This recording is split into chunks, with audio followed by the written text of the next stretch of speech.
बताएं कि matric board Karachi की जानिब से दहम जमात साइंस ग्रुप के नताइज का ऐलान कर दिया गया है।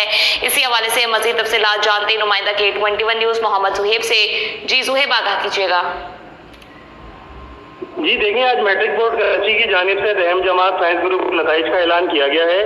नाज़िम इम्तिहानात ज़हीरुद्दीन भुट्टो के मुताबिक दहम जमात साइंस ग्रुप के सालाना इम्तिहान में 85,000 तलबा और 77,000 तलबा शामिल हुए और इस साल कामयाबी का तनासुब 81% रहा है। तमाम पर्चों में कामयाब उम्मीदवारों की तादाद 1,31,000 से जायद रही, जबकि 29,000 के करीब उम्मीदवार फेल करार पाए हैं। और Delhi government boys secondary school Karimabad के ने 94% नंबर हासिल करके पहली पोजीशन हासिल की है। और इसके नताइज जो हैं तलबा और तालिबात आज रात गए तक बोर्ड की वेबसाइट पे देख सकेंगे।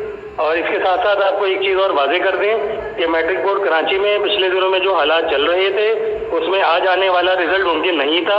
इसी वजह से ministry of universities and board Sindh की जानिब से लड़काना से मौजूदा नाज़िम इम्तिहानात ज़हीरुद्दीन भुट्टो को कराची ट्रांसफ़र किया गया है, जिसके बाद ही मैट्रिक बोर्ड कराची की जानिब से दहीम जमात का ये रिजल्ट आज दिया जा सका है। जी, तफसीलात के लिए शुक्रिया सुहेब।